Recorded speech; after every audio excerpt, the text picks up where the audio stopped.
We're taking this, we're taking this, we're taking this, we're taking this, we're taking this, we're taking this, we're taking with a pinch of salt.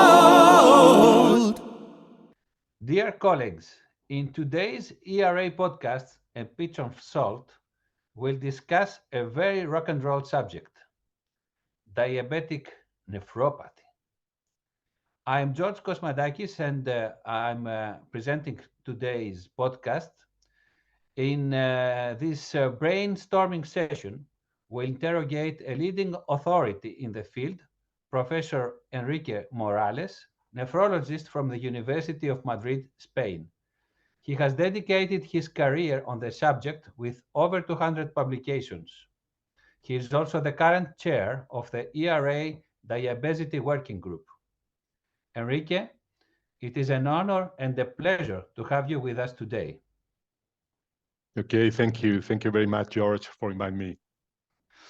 It's an honor, really. So, as the subject is very complex, I will start right away with the questions.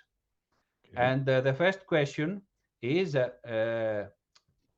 could you explain with simple words and with fair details the pathophysiological mechanisms of diabetic nephropathy in 2023? Okay. First, I would like to talk about the change in terminology. Since the original description of diabetic nephropathy, it has become clear that there are various forms of kidney disease due to diabetes, including non-classical glomerular lesions, vascular, and tubulointerstitial disease. For these reasons, it's better to say diabetic kidney disease, better than diabetic nephropathy. It's a clinical diagnosis based on the presence of albuminuria and decrease of glomerular filtration rate, or both, in patients with diabetes.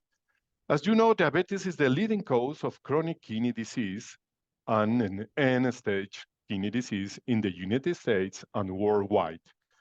DKD is a complex and heterogeneous disease with numerous overlapping etiology pathways, including changes in glomerular hemodynamics, oxidative stress, and inflammation, and interstitial fibrosis and tubular atrophy. Diabetic kidney disease is a complex disease with multiple phenotypes. In the following, we are going to talk about some of these pathogenic pathways. First, hyperglycemia is the primary trigger that results in production of advanced glycation end products and reactive oxygen species. These aberrant metabolic products active pro-inflammatory and pro-fibrotic gene expression with production of different mediators of cellular damage. The second pathway is the glomerular hemodynamics.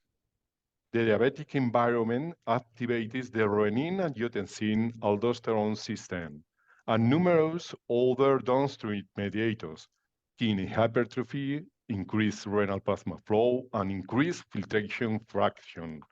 Both increase renal glomerular filtration rate.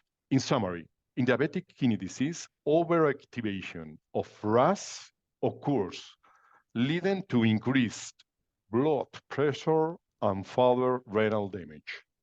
Glomerular hyperfiltration, this hemodynamic change that we have commented, are the cause of hyperfiltration.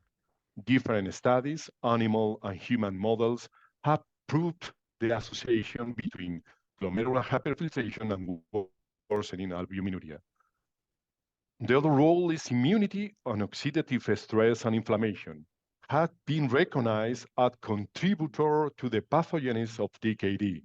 Hyperglycemia, insulin-resistant dyslipidemia, causing cross formation, AG products, and induced production of different cytokines. Chronic inflammation and oxidative stress play a role in the progression of DKD. And finally, interstitial fibrosis and tubular atrophy. As a diabetic kidney disease progresses, there is a clear relationship between the degree of interstitial fibrosis and tubular atrophy and the decline in GFR. Finally, it's important to emphasize the role of risk factor that could play in the development of DKD.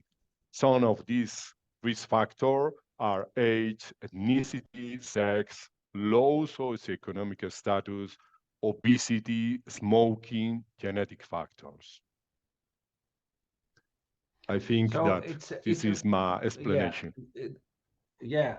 So the multiple mechanisms, starting of course from hyperfiltration and inflammation and oxidative stress, and we find this hyperfiltration more and more in the pathophysiological mechanisms of various diseases, and this is a disease of of the civilization, as we say, huh?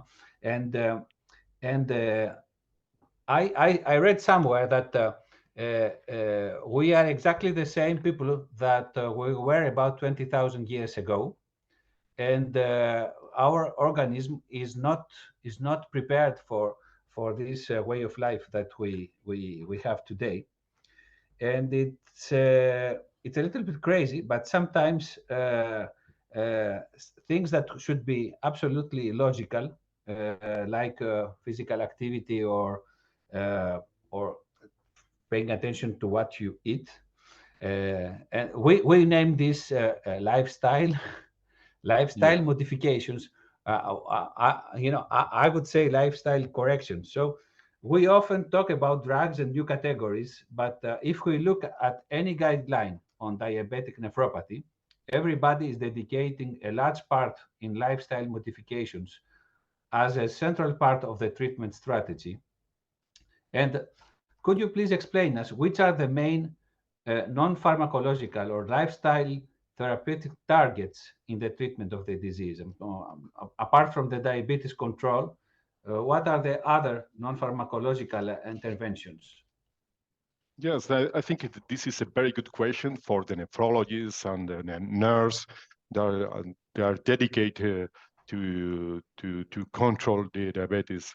Non-pharmacological therapy or intervention play a crucial role of the management of DKD. This is the first step. It's essential in the control of diabetes and DKD. And for this reason, the efforts of nephrologists and nurses in their compliance are essential. Lifestyle modification. Are you talking about this? Quit smoking. As you know, smoking can worsen renal damage and cardiovascular complications. This step is crucial in the prevention of DKD. Or weight control. Obesity or metabolic syndrome is the great epidemic of 21st century. Obesity and metabolic syndrome are a risk factor for diabetes and its complication. The weight reduction has the potential to induce cardiometabolic health effects and a reduction of proteinuria. Our research group has several studies showing that weight loss by diet or bariatric surgery has a renoprotective effect. The glycemic control, intensive blood glucose control can prevent the development of DKD. Regular monitoring of blood glucose level is essential for individuals with diabetes. This helps in adjusting diet, physical activity, and medication to maintain optimal blood sugar levels. On the other hand, a well-balanced and nutrient-rich diet is crucial for the management of diabetes. And the third step is the control of blood pressure. The guideline recommended blood pressure lowering in patients with DKD to levels below 130/80. In general, this level of blood pressure control reduces cardiovascular morbidity and mortality. A basic aspect with the nephrologists often forget is to maintain a low salt diet. Excessive salt intake may lead to a reduced antiproteinuric effect or acid treatment. Moreover, maintaining physical activity, nowadays there are different apps today in the mobile, the phone that can help us to achieve our training targets. Management of lipid levels. The role of a deposited cytokine in the renal damage, called lipotoxicity, is well known. The control of lipid level is essential for cardiovascular health. Most of patients with DKD are at high risk of cardiovascular and should be treated with a statin. And finally, regular monitoring of kidney function through blood and urine tests is essential. We have to order, the nephrologists and other specialties, to order albuminuria or proteinuria for our patient. It's a fundamental biomarker of renal damage. And last but not least, in order the role of education of our patients. Education on diabetic self-control, including medication adherence, understanding lab results, and recognizing symptoms, empowers individuals to take an active role in their care. I had a professor once who told us, if you listen to a list of stuff, pay particular attention to the last to the last thing that they are talking about. Yeah, Implication, education. It's yes, probably it's the cornerstone of the lifestyle treatment. So I totally agree. Yes, I totally I, agree with you. I tried to win the maximum of time because Bill Gates has a podcast. Bill Gates, Yeah, yes. and he's calling his podcast "Unconfuse Me." It's the contrary Why? of confuse. So in every congress I go, there's a new category of anti-diabetic of drugs for diabetic nephropathy, not anti-diabetic drugs, Yeah, drugs for anti-diabetic nephropathy, and it sounds becoming confusing. And I will ask you a double question. Okay, we know about ACEs and ARBs. SGLT2s have become a cornerstone of our strategy, but we hear a lot of stuff about GLP-1, yeah, about mineralocorticoid antagonists. I heard a very nice presentation the other day on endothelin antagonists, and the first question is whether you could comment a little bit on these new treatments or old new treatments or the new therapeutical pharmacological strategy. And would you please replicate or try to imagine a prescription of diabetic nephropathy treatment in 10 years' time? yes. Yes, this is a very, very good question because we are living a revolution of the treatment of diabetes and DKD. The pharmacological treatment scape for DKD has evolved, and different classes of drugs that you are common as to manage for this condition. For me, or in my personal opinion, we have four columns of which the treatment DKD support. Four columns. One of them is RAS inhibitor. These drugs are considered the constant of therapies in DKD. The base. Yes, they help improve blood pressure control, reduce proteinuria, and have a renal and cardioprotective effects. The second is SLT2 inhibitors. It's very difficult today to talk about the SLT2 inhibitors and their effects. These drugs have changed the course of DKD. SLT2 inhibitors blocking the reabsorption of glucose in the proximal tubule through SLT2 receptors will lower the renal glucose and leads to substantial glucosuria. This is a sign that the patient take or not the SLT2 inhibitors. Have an additional effects on the kidney, independent of the glycemic control. And this is a very good point. By blocking the co-transporter, reduce the sodium, which is usually increased in patients with diabetes. due to excess tubular glucose. The resulting to this natriuresis reduce intravascular volume and the blood pressure, and finally reduce the intraglomerular pressure. This decrease the glomerular hyperfiltration. Do you remember the first step or the first Pathophysiological pathway? mechanism. Yeah. Yes, yes, and the progression of kidney damage. Different meta-analysis of SLT2 trials, including, as you know, Credence, CKD, and PAKidney, in patients with this DKD, have shown a renoprotective effect and lower incidence of cardiovascular event. But don't forget, these drugs increase the risk of genital infection, and you know that this is a possible adverse event of this effect of this drug. The second main, or the third main protagonist is GLP-1 receptor agonist. This drug increase insulin secretion, decrease glucagon production, and slow gastric emptying. The different trials of GLP-1 receptor agonists have shown reduce the renal events, albuminuria, doubling of serocreatinine, end-stage renal disease, or kidney death, and reduce the cardiovascular events.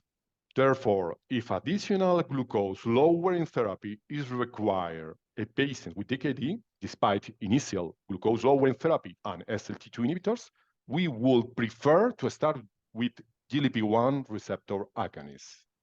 And the fourth column is mineralocorticoid receptor antagonists.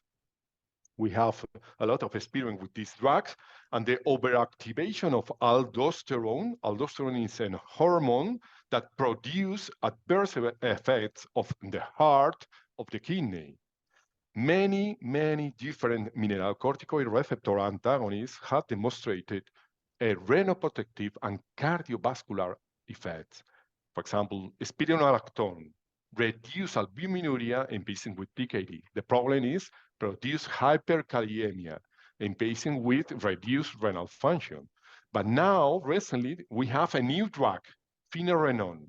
Finerenone also reduces albuminuria and has a smaller effect of serum potassium. And the question remains, is possible the association of different drugs, multi-target therapy in patients with DKD in the clinical practice?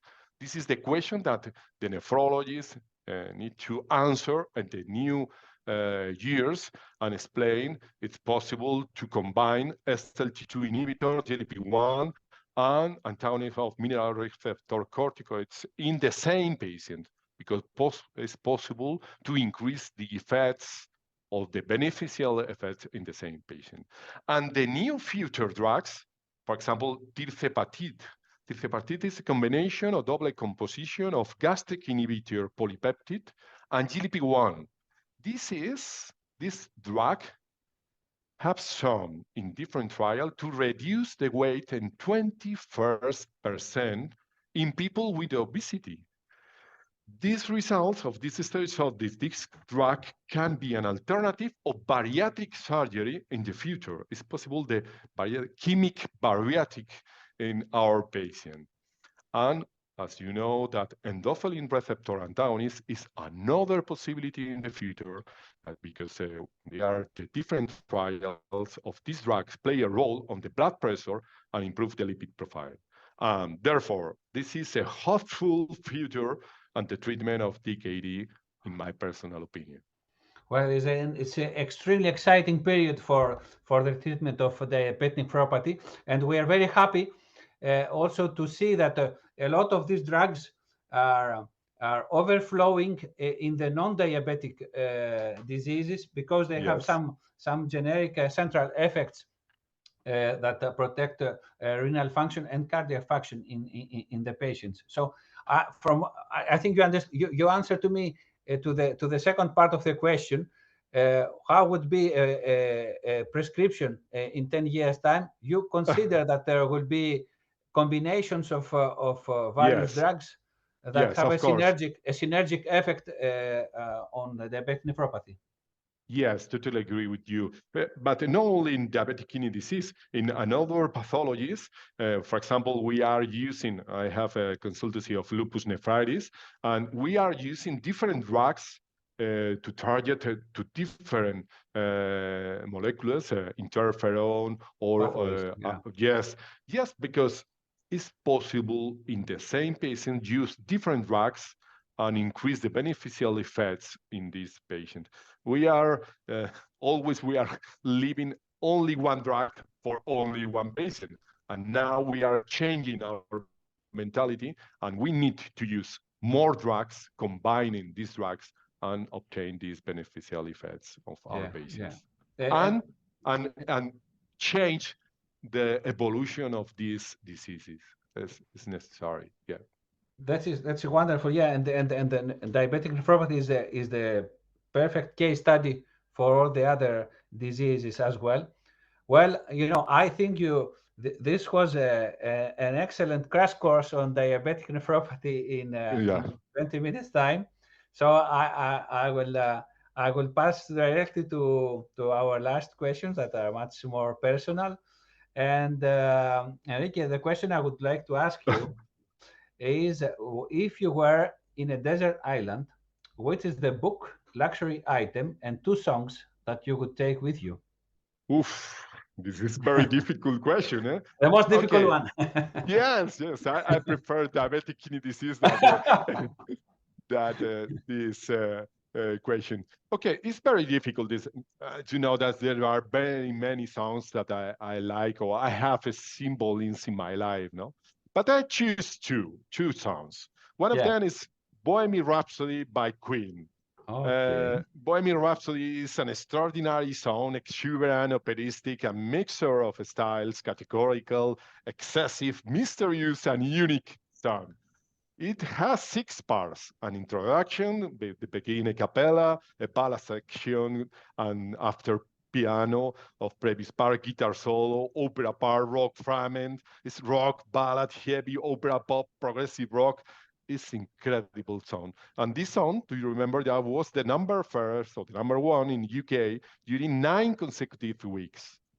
And my second song is Paradise by Coldplay. Paradise is the song tell us about looking for a paradise, and in spite of the hard moment of life, now we are living a very complicated situation of the world. mm, we need to look for a paradise. Always when I hear this song, it's a suit of positive energy for my day. Um, I choose one book. One book. It's possible two, but I choose one book. Is Recently this last book I have read is Desde las Tinieblas. It's a crime thriller. And the question of the end of the book is: can a malediction cross continents and leave a violent trail of blood over the years? And the story of this book is based on a Sergeant Ramon Palau, who is about to face one of the strangest, the most macabre cases of his career. The Barcelona police are shocked by the brutality of the murder committed in a brothel. But the victim is not the only cadaver they are about to find. Everything indicates that the killer escapes every imaginable label. You have to get to the final chapter in order to find out who is the murderer. This is my book. Ah, and what is the luxury item that you would take with you? Oof, I don't know. The luxury. I think a song, book, and a good company. This, Ah, yes, that's really yes, luxury. yes. For me, it was the main things, and it's a perfect book, a perfect song, and a perfect company with Ah, me. yes, of course. Perfect company is the definition of luxury, of course. Well, Yes, you yes, yes. could try as a musical producer as well. It's you can defend very well the songs. Now, last question, a Yeah. short one. Okay. I want us. We don't tell anybody. Just tell us a secret about Madrid. Oh my God. Yes, Madrid is a city rich in history and culture, but have secrets. One of them is a secret passage at the Royal Palace.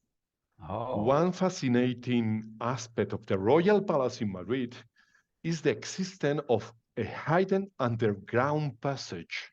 The oh, palace has a network of tunnels that were built to connect to the royal palace of other buildings in the city, Almudena Cathedral or Opera House, and these ah, passages were designed to provide a secure means of travel for the royal family and officials during the time of political unrest or emergency.